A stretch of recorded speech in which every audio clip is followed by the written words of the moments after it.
Welcome to the SOS show, live with Mary Evans and my co-host.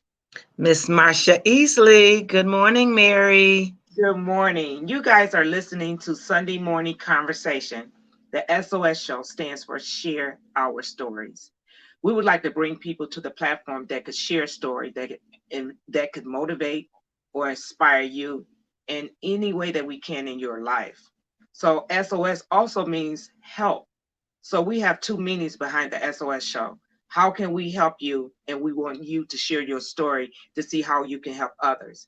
And we want to thank you for tuning in this morning. You're listening to Coffee and Conversation. And this morning, our topic is sex trafficking. So, Coffee and Conversation on the And tea. SOS show. Mm. So, this show is a very emotional show for me, Mm-hmm. very sad show, but a very needed show. Because what we would like to do is reach as many households as possible, hoping that we will reach someone that need the help, or if you know someone that need help, you can be educated through this show. So if you would please like and share and make a comment and ask questions, we would greatly appreciate. We would like to help as many as possible through this show. So I would like to introduce our two special guests. We have Miss Carla Miles and Miss Antoinette James this morning. Good morning. Good morning. Morning. I'm good, Mary. How are you? Good morning, Marsha. Good morning, Antoinette. Good morning. I'm doing okay. Good morning, Carla. Miss Carla. Hey, I don't know what happened. That's okay. Nothing happened. We're here. That's what happened. here. We're here Oh, together. okay. And Yeah. we're gonna help. Hopefully, we're gonna educate and help some people this morning. So that's what happened. Is we here. So we're gonna start this show off this morning with you, Miss Carla Miles, and I know that you are very educated on this topic, as well as Miss Antoinette James. But Miss Carla, I would like to let you start the show off by sharing your story. So we'll let Miss Carla Myers have the screen. So thank you, Mary. SOS, share your story. Your story is your story, and your story is your story for a reason. It's not for you, it's for the coming of those that will come after you, those that will embark on the same path of life that you have came on. Believe it or not, I grew up in a small rural area of Mississippi where, believe it or not, once again, I chopped cotton as a little girl. I always show the calluses in my hand from the hoe. I lived on a sharecropper's land. My mother worked in the catfish farm. My dad worked on the sharecropper's land. We lived in the actual sharecropper's house. So by the time I was 12 years old, I was already exposed to sexual life. By the time I was 3, I was already exposed to sexual things also. But by the time I reached 17, I was exposed to the sexual exploitation, human trafficking, however the world you want to call it. I was exposed to it. And the worst thing I always share with people and educate people with is that it's one thing to be kidnapped and still have your mind and you can be able to escape with your mind. But it's another thing to be kidnapped in the mind and cannot escape from the mind to be able to escape from what's going on in your life. I was introduced into the sexual human trafficking world by a mega pastor's daughter. I'll never forget the day that she lured me, and I had never ever came encounter or anything like that. And she said it was just massages. And I believe what she said. And I said, I believed it to the fact that my wrong became right and my right became wrong. So once I knew it wasn't that anymore, my right was still wrong and my wrong was still right. So my mind was still entangled in the caught up of selling and the money and just everything that went on with it. Believe it or not, I am a woman that have had 13 abortions in the sexual human trafficking world. I am a woman that has contacted STDs in the sex, human trafficking world, exploitation world, prostitution world, however you want to call it. Believe it or not, I've never done drugs a day in my life. I've never smoked. I never drank. No one has never, I've been offered these things, but I never took them because my lineage and my family come from alcoholism and many things. My high was a high that was caused me to want to have my family out of poverty. And at many any means necessarily, I was going to be the sacrifice for them. So a lot of times people ask, well, why didn't you leave? Why didn't you do this? And why did you do that? Until you have walked in the shoes of someone that have lived this life, and I lived it for 20 years. 20 years of my life, I've lived this life of sex, as a sex slave, as a sex slave that was willfully, as a sex slave that was unwillfully, meaning that some days I would go and be sold and just have had abortion probably a couple of hours prior to that. And I'm saying this to say that if anybody ever lived that, and you know what it's like for different people to touch you all day, and you don't drink, you're not being on the streets, you're selling yourself to the highest bidder, or you being sold to the highest bidder, and you're entered into a world where now the world has become you. You have become the world. And it was never meant to be who you were, had became. But living it and eating it and sleeping it for all those years,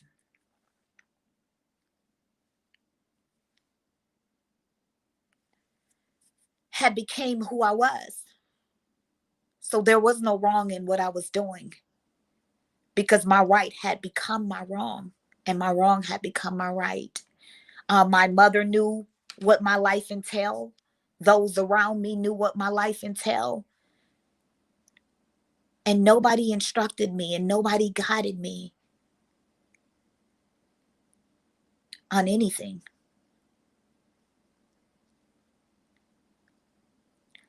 So I'm saying this to say that out of 13 abortions, I have 2 wonderful sons. Out of those 20 years, I have a bunch of scars, a bunch of wounds that are being healed daily. See, a lot of us talk about the trafficking part, but we don't talk about the aftermath of the trauma that it caused to the soul, the spirit, the mind, the emotions, and the esteem and the confidence of who you are and whose you are. We don't talk about those things. Or we don't talk about the STDs or the abortions that comes with this. We don't talk about that. We don't talk about how people, how to get into relationships again. I'm talking about healthy and whole relationships, because you can get into relationships and they may not be healthy and whole. So for 20 years, and these was not average people that were purchasing me. These are your everyday people that put your laws in place. Not everybody. These were people that are police officers. Not everybody. These were people that were DEA cops and, Fortune 500 companies. But not everybody has this sickness of this illusion, because it is a sickness. Okay. And I just want to thank you definitely for coming on to share this story, because I know that it's not very easy at all. So Marsha and I would just ask a few questions, and we just want to. I can't hear Mary. You have me so emotional. I was trying to get it together, girl. Okay. I said I want to salute you for coming on, sharing the story. So we'll just ask you a few questions so we can get as much education out of this interview as possible. So Marsha, would you like to start with Miss Carla Miles? Yes, I would. I mean, I feel so bad about the story. It just makes me really sad when I hear your story. Yes. And you know, my question, you pretty much answered what I was going to ask you, is about the psychological impacts afterwards. You know, how every day do you live in fear? Do you fear for your children? I mean, how do you even go on every day after going through that for 20 years? I don't live in fear. I live in the fear of the unknown, of what the triggers are that be triggered inside of me. That's the fear that I have. These things, these components come with triggers, and nobody talks about the trigger. See, the people focuses on trafficking, but there's a component to trafficking. There's a whole component, from the mental, from the cycle, from the physical, from the soul to the spirit. There's a component that makes up the whole intricate of the word. And for me saying this, for me making up the intricate of the of it, I see 4 therapists. They have wanted me to take 7 pills, because the triggers. Someone may get next to me with a necktie, and there's a trigger that goes off on me. Someone may wear Old Spice or some type of cologne, and there's a trigger. Someone may say the wrong thing, and then there's a trigger that goes off inside of me, because I'm not fully healed in that area. And healing to the soul takes a process. As I was telling someone earlier, your spirit can be healed, but your soul can be wounded. Yes. Yes. Absolutely, Miss Carla Miles. I wanted to ask you a question, because I've heard over the years, you've even seen situations where a young lady was, like you said, it's a difference between being kidnapped physically and being in your mind being taken. I've heard people say, okay, at one point, when you hear the stories of the young ladies, you will hear them say, Miss Carla, that there was opportunities where they could get away, but they didn't. Could you tell me what be going on during that in your mind? Because it was many women that were in the situation, and even when they had the opportunity to run, they didn't.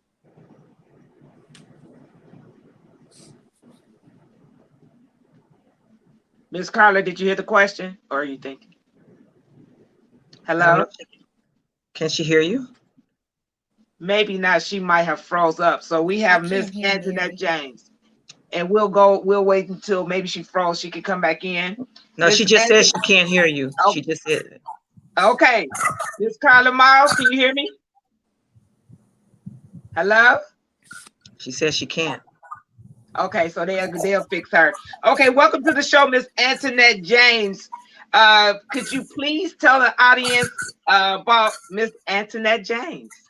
Yes. Good morning, Mary. Good morning, Marsha. Morning. Thank you for inviting me on the show. Yes, I will tell the listeners about myself. I am currently serving as an advocate for victims of crime and homicide survivors for a major healthcare organization in the Oakland, Wayne, and Macomb County. And I am also a former Detroit police officer. I worked the Detroit police officer for 4.5 years, and I'm also a survivor. I believe, and I would find out that I was groomed for trafficking, but thank God today I'm still here. Well, thank God for that too. Can you tell us your story and your experiences in the sex trafficking world? Oh yeah, I grew up in a small town in Ypsilanti, Michigan, and I was exposed to a lot of things. I saw a lot of things, and at 15 years old, I would go visit my father in Las Vegas, all by myself. And unbeknownst to me, I will only discover 3 years ago as to what happened to me at 15. My father would allow me to go out with grown men that I didn't know, and he knew some of them, and some of them he may not have known. My father would, when I arrived to see him that summer, he would take me to the hair salon, get my hair cut, shave my eyebrows, take me to the mall, change my attire, my clothes, because I grew up in church. And so in the church I grew up in, my mother would dress us like, he called us like Little House on the Prairie, Laura Ingalls. Yes. So, yeah, I'm talking about like the skirts to the ground, Yes. bobby socks, gym shoes, ponytails and things like that. So when I got to Las Vegas, my dad immediately changed how I looked altogether. And then that night when I got to Las Vegas, there was a Miss Black America beauty pageant. Yes. And men would approach me, and one guy asked me to go out, and I didn't even know who I was. My dad said, "Sure, you can go out, have a good time." And I was like, "For real?" I don't even know who the guy was. So I would go out with this guy, and he would rape me.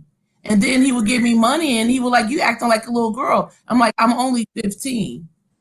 So he gave me $200, took me back to my dad's place. And then during that summer vacation, other men will come over and ask my dad, could they take me out to get ice cream and things like that? And my dad would say, "Sure, go ahead, go out, have a good time. He's just trying to be nice." But the man wasn't trying to be nice. He would take me to get ice cream and then take me to the mountains, and he would rape me. That happened. And when I got back home from Las Vegas, I ended up dating another man. My mom didn't know. No, my sister knew. I have a twin sister. So my twin sister knew when I got back something happened, but she didn't know what. And I would become pregnant by a man that I knew growing up in the family. And my mom would sign me to get married to him at 16. My mom didn't know what happened to me in Las Vegas until just recently. I shared with my mother what happened to me because I'm writing a book about my story. So I had to talk to my mom and my dad. And so all through my teenage life, I was married till I was 23. We got divorced and I had 3 daughters. And I would, my fear of what happened to me, I didn't want to happen to my daughters. So I was very overprotective. And I would have jobs, like I worked for the Wayne County Medical Examiner's Office as an autopsy technician. And in that job, I would learn and I would see what women would encounter on the streets. They would be victims of homicide, wrapped in carpet, exposed to drug, having overdoses, and just different things like that. So I always made sure I told my daughters I need to know where you're going, who you're with, and I'm telling you, I was like a warden probably. They used to tell me crazy, for my being overprotective, and even from family, because I realized that trafficking is not, what you see in the movies, Taken. Yeah. Some stranger come grab you at the gas station, come kidnap you, even though that happens. But most of the times it's from somebody that whether it's an uncle, whether it's your dad, whether it's a family friend, whether it's someone in the church, because as African Americans, we're told what happens in this house stays in this house, right? Yes. And so I also learned and saw a lot more of trafficking before it became a national issue. As a former Detroit police officer, I would be trained to work undercover as a decoy in prostitution. So I would dress up and depending on where we were, if I was on the east side of Detroit, Harper's Charmer, I would, wear dirty clothes, color my teeth in with an eyeliner so they'd be black, like they were missing the things. And if I was on the west side off of Michigan Ave by the strip clubs, I would have the dancer boots on. I would have a short skirt, with the wig, color wigs, and things like that. So I came across and was exposed to a lot of women on the street who were prostitutes. And I realized that they weren't there by choice. Like, most people would say, oh, they want to be there. Oh, that's what they want to do. It's not something that they want to do. It's something that they were groomed to do. Yes. It was something that they were exposed to as children or even teenagers or even as a grown woman. There's some type of grief and trauma that occurred that caused them to live that lifestyle. And so I did that for about 4.5 years. I saw anywhere from, you name it, they had an organization that was trafficking young girls to Detroit. And some of them were young as 13. And they were going from Hawaii to Detroit to Chicago to Ohio and things like that. So I saw that working undercover. And the department, unbeknownst to me, 2 years after I would leave the Detroit Police Department, I would have to go back to those same streets I worked undercover to save my oldest daughter. Oh my God! Sorry to hear that. Sorry to hear that.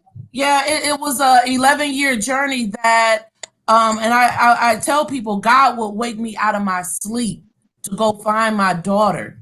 I mean, I could be sleeping at 2 a.m. I tell my husband, I gotta go find her. And he was like, okay, just take your weapon, your firearm, be safe. Because he knew, I know all about that, Yeah. the streets. So, and what happened to my daughter at 19 would, for a summer job, she was in college her junior year. She was studying international business, studying Japanese.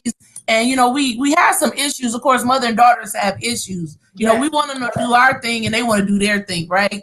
So my daughter, I had some family that had a sales company, the magazines that go door to door, and they travel the country and come to your house. You want to, subscribe to this magazine. So my daughter wanted to go work for the summer. And I was like, I trusted my family. I'm like, okay, you can go.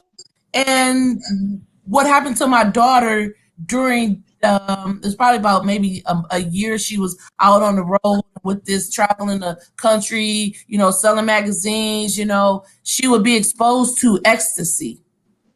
Oh. And my daughter consumed so much ecstasy that it created what the doctors told us when she finally got back to Michigan, that it created a narcotic induced bipolar schizophrenia. Oh, I mean, my daughter, beautiful, talented, gifted, will come back home like a 5-year-old. I mean, her whole conversation was like a 5-year-old. So that would cause her to go back, I guess, she chose the streets of Detroit to be trafficked, I believe, by a pimp, because no one is out there by themselves just saying, I'm going to go work and sell my body just because that's what I want to do.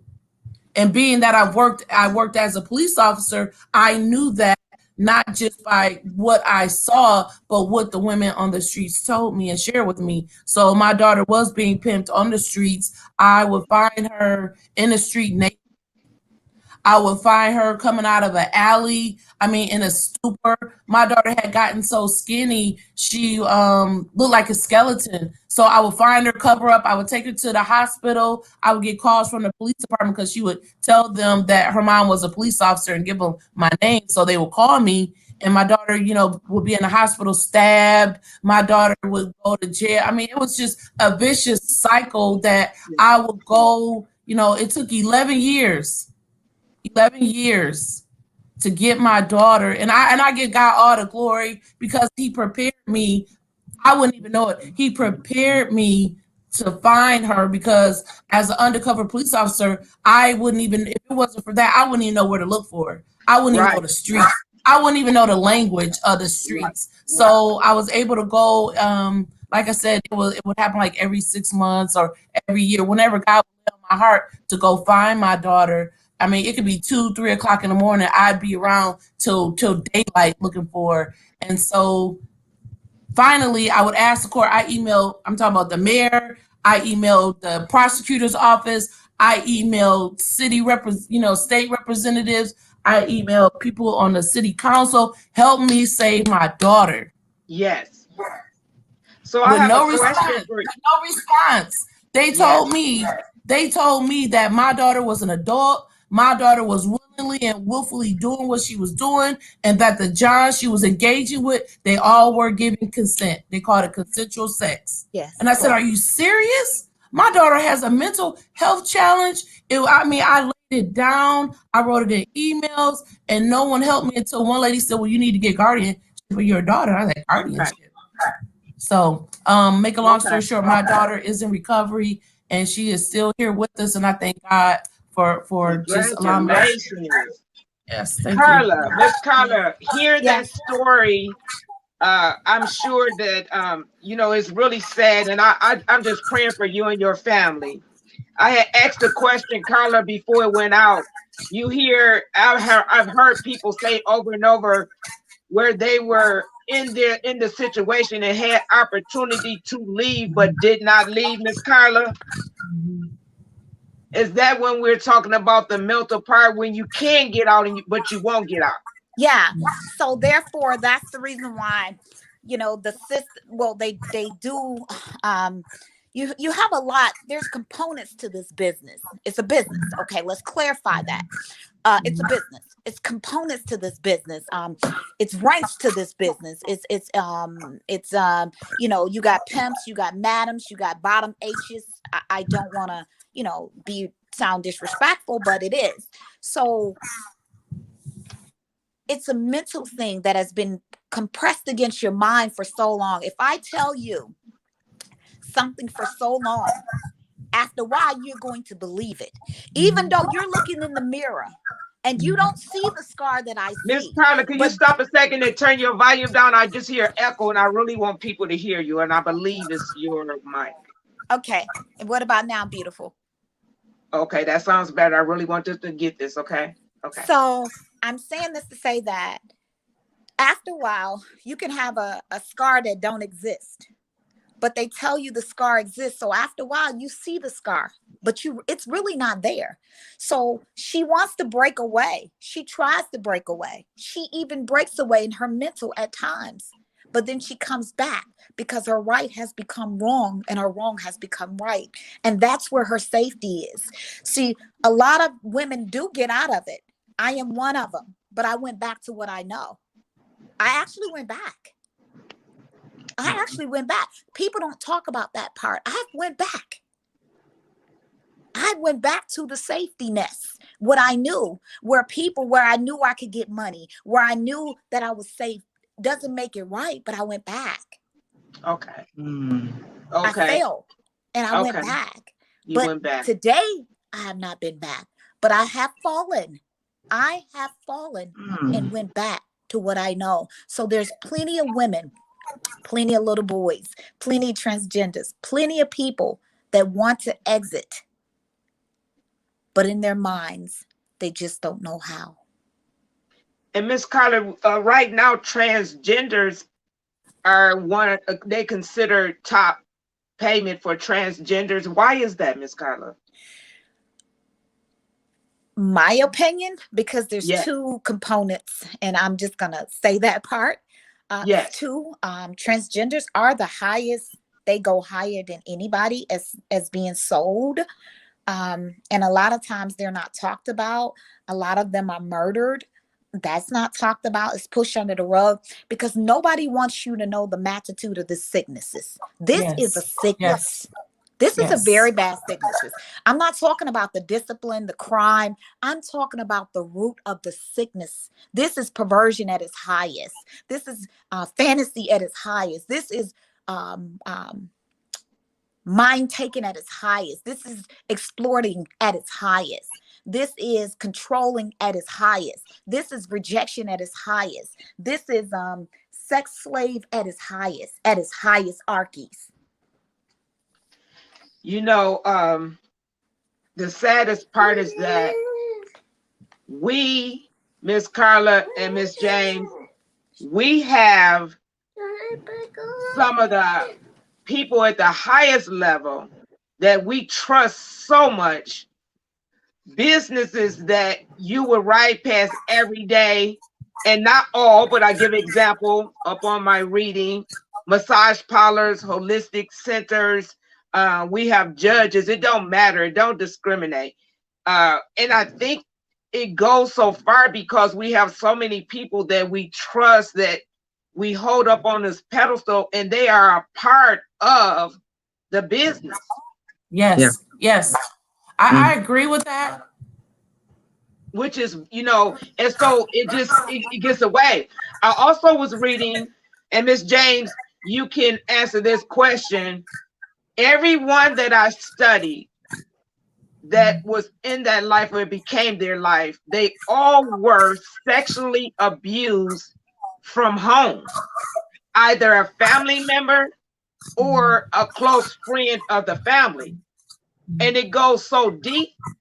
One young lady said her uncle raped every generation of ladies in the family. The family knew about it. But again, we go back to what you said.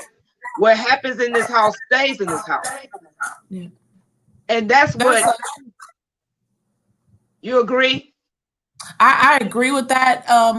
that theology of what happens in this house stays in this house. And it goes way back to slavery, you know, when you had the light complexion African Americans living in the house, working in the house, and then you had them in the field, and you know what we do in this house stays in this house. And then on top of that, it's, you know, what house are we talking about? We're talking about home, we're talking about work, we're talking about church, we're talking about, you know, there's different houses, school, because they're exposed. You know, you trust the teacher, your professor, you trust your pastor, you trust the minister, you trust your uncle. You know, it's so many, like you said, it's so high, but it's so deep, you know. And so that secrecy where you be quiet and don't say nothing, and then even when you do say something, you're like, why did you let it happen?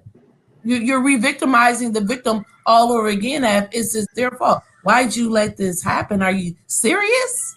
Yes. You know, if I'm groomed to think that it's okay, and then there's a power and control, it's related to power and control. And like Carla said, even on a police department, working vice, we came in contact with the transgender community. And like she said, that's not even talked about. And they're re-victimized. And like she said, they're a higher commodity. They're paid probably higher. And the things that they, you know, there's always a element of perversion, power and control, and victimization, and nobody talks about that. But if you deal with where the trauma happened, because there's always some trauma that happened to anyone in that lifestyle, always. Yes. I Always. also feel that sometimes, well, not, we were always more comfortable and always preached to the girls.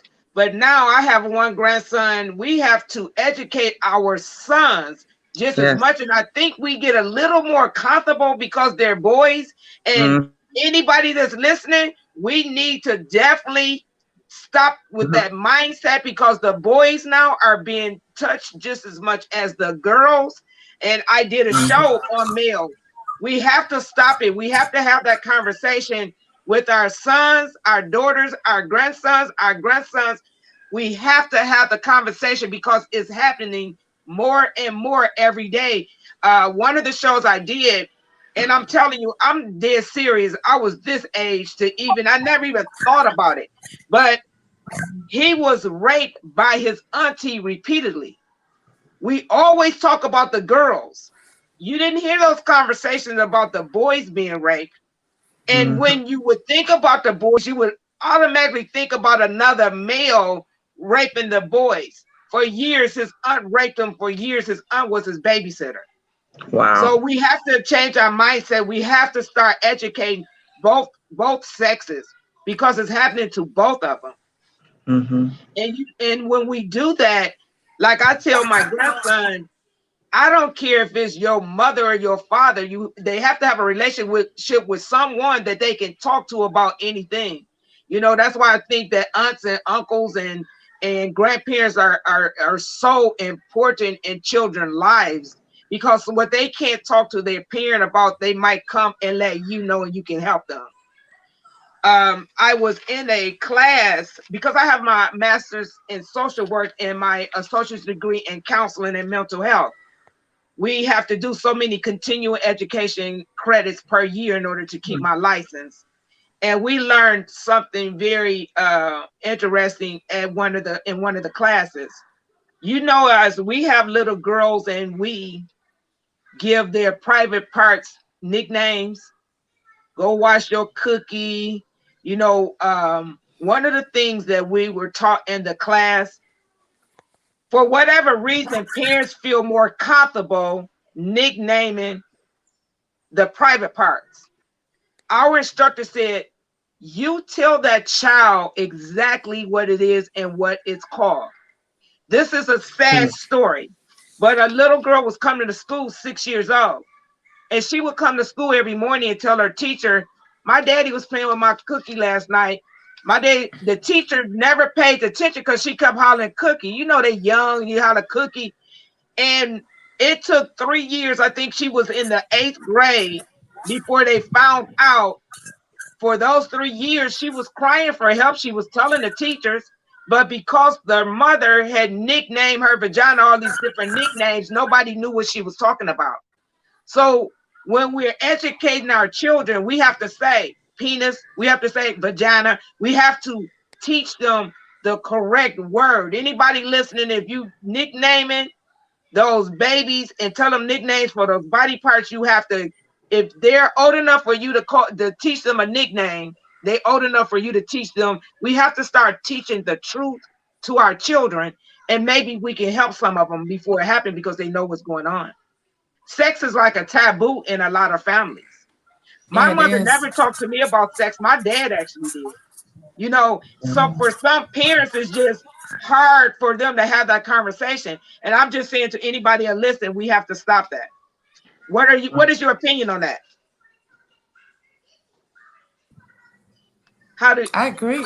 yes, yes. I agree. We need to have that conversation. I have grandchildren, and my grandchildren are 12, 8, and 7.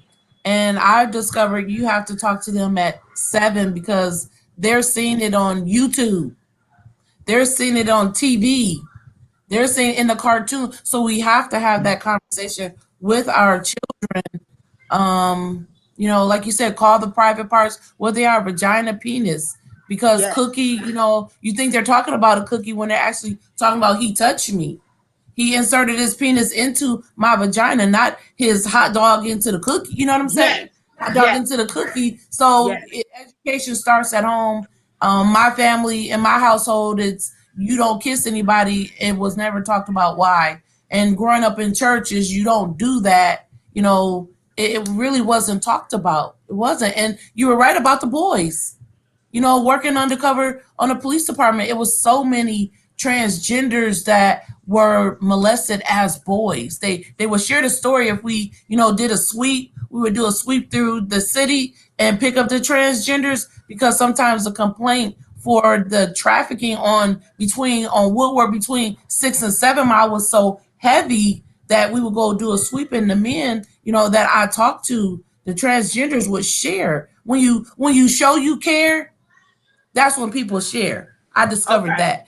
So Okay. I would, it's just Okay. something else. Miss Carla. Miss Carla, can you hear me?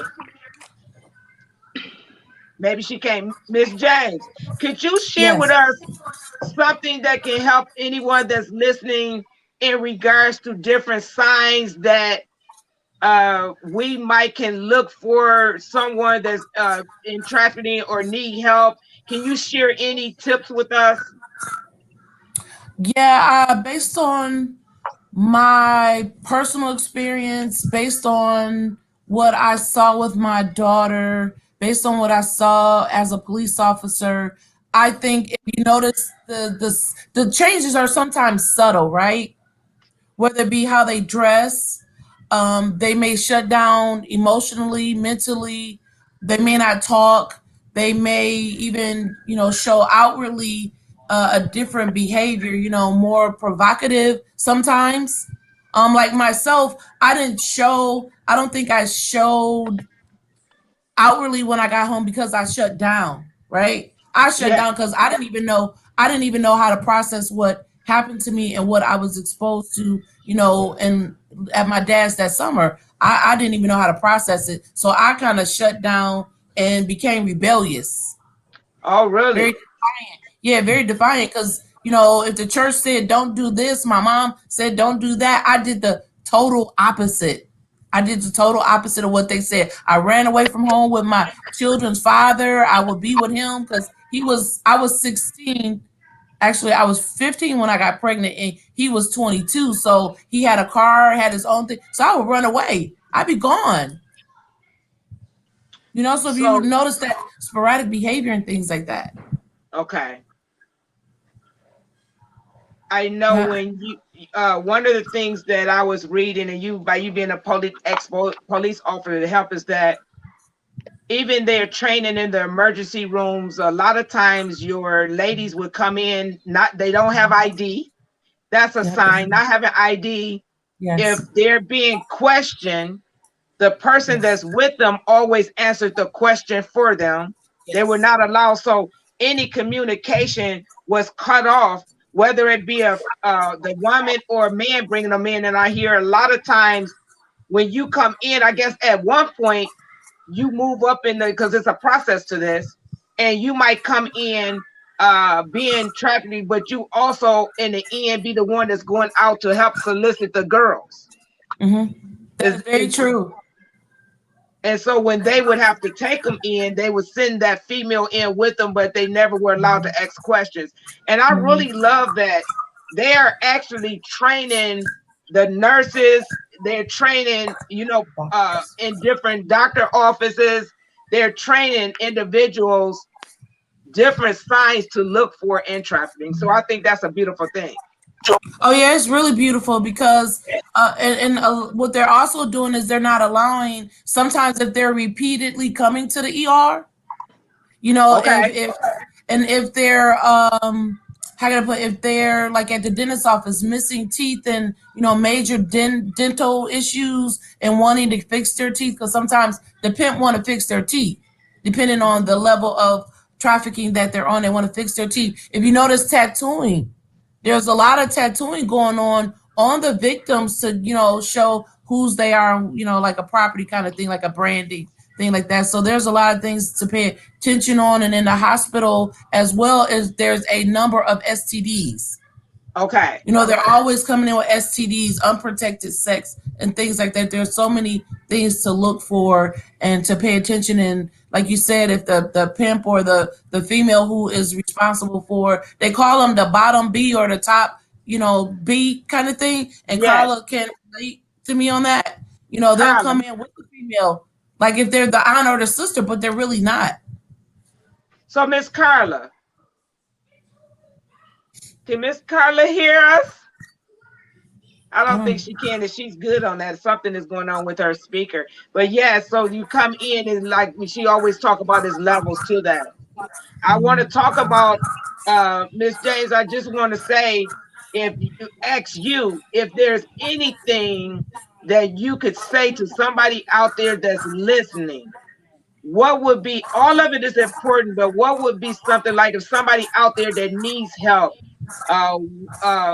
even getting out can be very dangerous. Could you talk about that? If they're in a situation, they want to get out, we want to educate as much as possible. What do you suggest? I mean, what are some tips? We can't tell them what to do, but some of them might be listening and just don't know how to do it. Right. Well, one, if they're watching the show right now and they want to get out the game, get out of the lifestyle, they can inbox us on the show today, because there is help out there. And then also too is that, the four of us on here today, there has to be a trust. There has to be a sincerity on those that they talk to assist them. You know what I'm saying? You got to believe them. Tell them, I believe you. I believe you. You are not what happened to you. You have to let them know that. And then there's also a phone number that they could call. I want to pull that up so we can give that out on this phone call right now. Okay, what is that number? I am pulling it up as we speak. Awesome.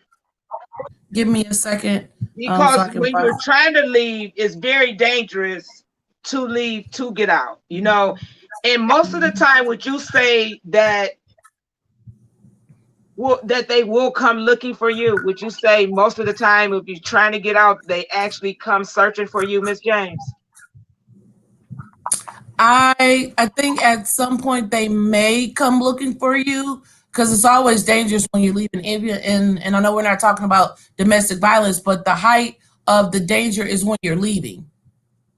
So when you're ready to get out the game, you might owe the pimp some money, you might owe the drug dealer some money or things like that. So if they know you're trying to get out, you may end up being in a hospital or dead. That's where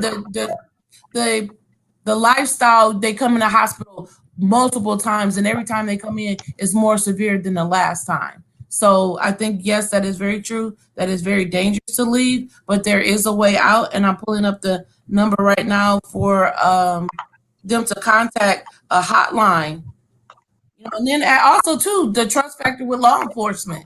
Law enforcement, it's been legal for police to sleep with prostitutes. That's something that I did not know. It was legal, and I've been a police officer. Now that's something. That is something.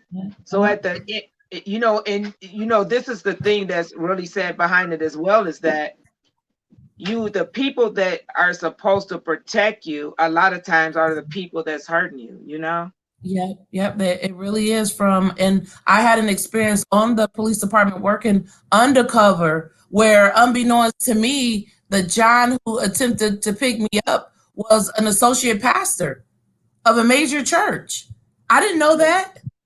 I'm just working undercover, and he had a prostitute. He had a female in the car, dropped her off, and did a U-turn and came back to solicit, the act. So in undercover prostitution, the John has to state the act and also has to state the, like, okay, what are you going to give me for money? Whatever that cost or price might be. He said a rock and $5. So at that point, I had my case. I flinged my hair to my crew, and they came in and swooped him in, and we found out he was a very prominent pastor, and that didn't end very, very well, but that'll be in my book too. Okay. We have a comment, Miss Marsha. We have a comment. Marsha? Can you hear me? I can now. We have a comment. Okay, of life that has multiple horrific ramifications. This is direct assault on family. Yeah, this has become a nasty reality of life that has multiple horrific ramifications. This is a direct assault on family and neighborhood dynamics. I would agree. The dynamics in our community, and the thing is, the Bible talks about our warfare is not carnal, right? Yes. There's a spiritual element to what's going on in this trafficking. As Carla said, there's a perversion on a higher level. Oh, absolutely. All right, Ms. James, we have another comment. You did so well. Could you read the second comment from Philip? Oh yeah, I couldn't imagine losing a daughter to this world and never seeing her again. You can just dig my heart out of my chest right now. And I can relate to that because with my daughter, I mean, it was heartbreaking. It was for 11 years to think my daughter was out there and I couldn't find her. Every time there would be a report on the news of a woman being found in an abandoned house, burned or killed, I would call the morgue and say, "Is that my daughter?" Yes. I heard on the news for 11 years. I would say, "Is that her? Is that her? God, please don't let it be her." So I would pray and ask God to please cover my daughter, cover her where she is, wherever she is, until such a time as this. And as Carla said, the triggers, even with my daughter, I encourage her daily. I speak life into her daily, to where she is a good place. God has provided. God is making a way, to help change that mindset. All right, Miss Carla. Yes, sorry, you guys. I don't know. That's okay. There's a lot of people streaming. There's a lot of issues, and we're going to get this topic out no matter what. I would just like for you to turn your volume down. There's a little echo, and I would like for you just to wrap up the show. Just whatever is on your heart to say, where we can motivate, inspire someone that's listening today to get help. I just want to say this. There are many forms of pimps. I don't know if Miss James informed you of them. There's a boyfriend pimp. That's your boyfriend that sends you out. There's a gorilla pimp. That's the one that beats you. There's a corporate pimp. And there's a dress up pimp. And that's the pimp that's the bottom of the pimps. And they goes in ranks. But I just want to say this, that there is well, you see how the devil is a liar. Sorry, y'all. He is. This demon this morning, Lord. Take your time. Now keep going. Can you hear me? Yes, let's go. It's levels Can to y'all it. hear me? Yes, Mhm. You can hear me? Yeah. yes. I can't hear you, but it's okay.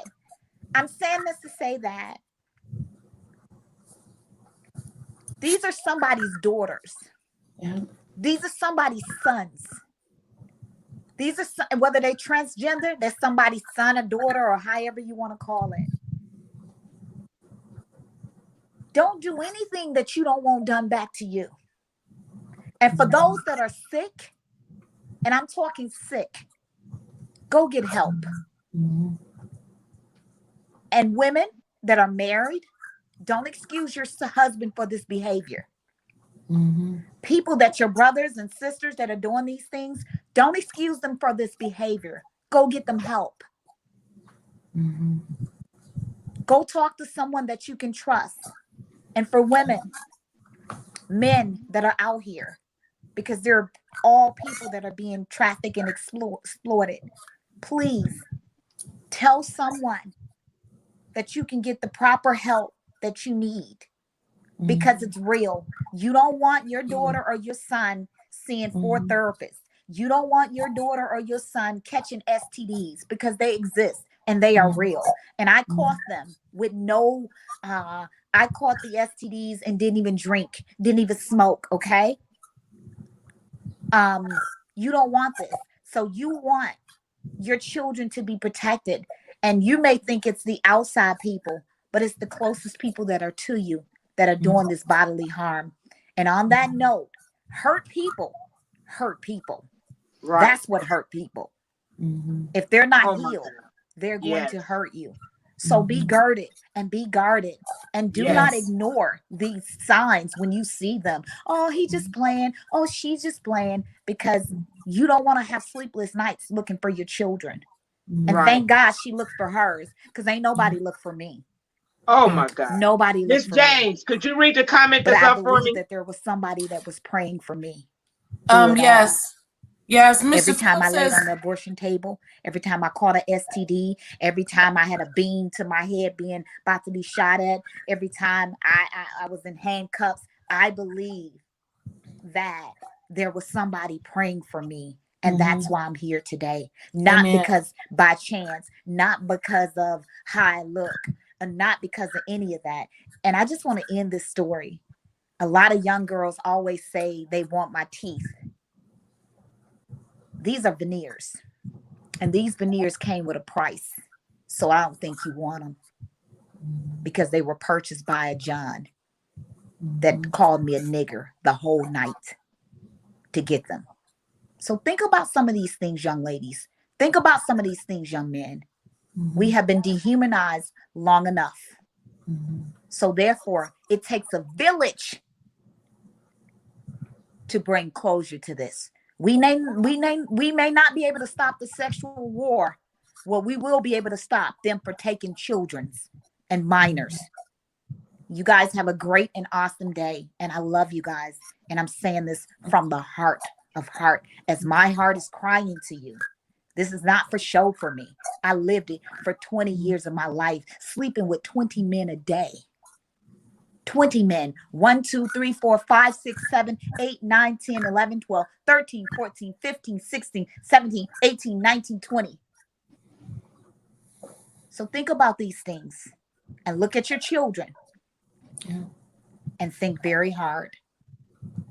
I love you and enjoy your Thank you so Sunday. much. Thank Love you you. too. Love you too. Miss James, I want to thank you as well. Would you like to say anything before we end the show? You have anything else to say?